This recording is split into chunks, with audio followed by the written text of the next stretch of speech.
उत्तर प्रदेश की राजनीति में ब्राह्मण समाज की नाराजगी इन दिनों काफी चर्चा का विषय बनी हुई है।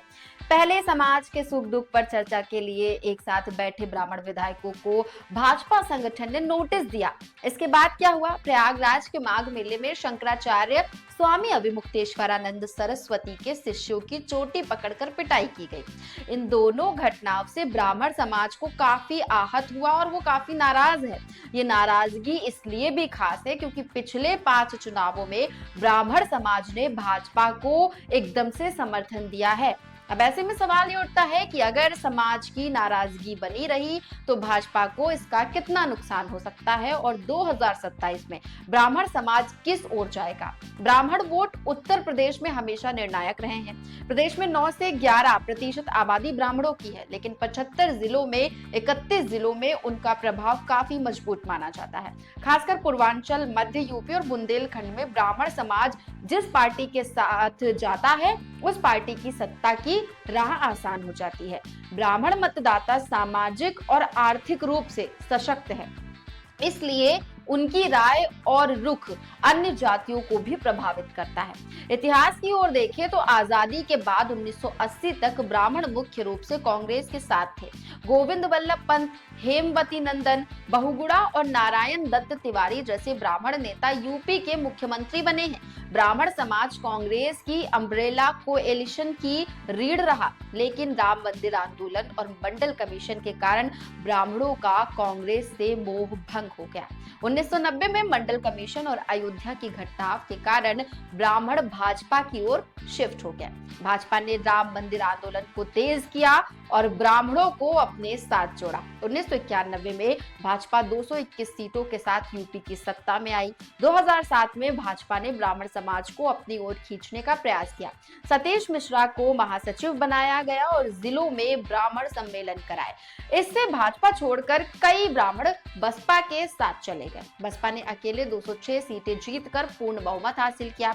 2012 में ब्राह्मणों ने एक बार फिर सपा को वोट दिया। सपा ने 224 सीटों के साथ सत्ता में वापसी की, लेकिन धीरे धीरे 2014 के बाद ब्राह्मण समाज पूरी तरह से भाजपा के पक्ष में आ गया।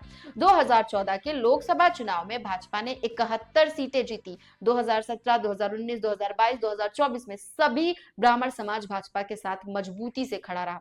सीएसडीएस की एक रिपोर्ट के मुताबिक 2017 में 83% और 2022 में 79% ब्राह्मणों ने भाजपा को वोट दिया। हालांकि 2024 से ब्राह्मणों में नाराजगी भी देखने को मिली। भाजपा को भले ही 79% वोट मिला, लेकिन 16% वोट जो था वो महागठबंधन को भी गया। इससे महागठबंधन की सीटें बढ़कर 43 और भाजपा गठबंधन 37 सीटों पर सीमित रह गया। माघ मेले में शंकराचार्य और उनके शिष्यों के साथ हुई घटना ने इस नाराजगी को और बढ़ा दिया है। इसके पहले शीतकालीन सत्र में ब्राह्मण विधायकों ने पीएन पाठक के घर पर बैठकर समाज के मुद्दों पर चर्चा की थी, लेकिन भाजपा संगठन ने इसे अनुशासनहीनता मानते हुए नोटिस जारी कर दिया था। जब ब्राह्मणों की आवाज मुखर हुई तब पार्टी को एहसास हुआ। इसके बाद बरेली के सिटी मजिस्ट्रेट अलंकार अग्निहोत्री ने विरोध में इस्तीफा भी दिया, लेकिन उन्हें निलंबित कर दिया गया।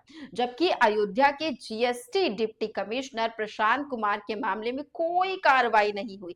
इस तरह की दोहरी कार्रवाई ने समाज में और रोष पैदा किया है। वरिष्ठ पत्रकारों का कहना है कि सरकार की कार्रवाई से ये संदेश गया है कि ब्राह्मण समाज के प्रति भेदभाव किया जा रहा है। फिलहाल विधानसभा चुनाव में 1 साल का वक्त है, लेकिन भाजपा की ओर से इस नाराजगी को दूर करने का कोई प्रयास नजर नहीं आ रहा।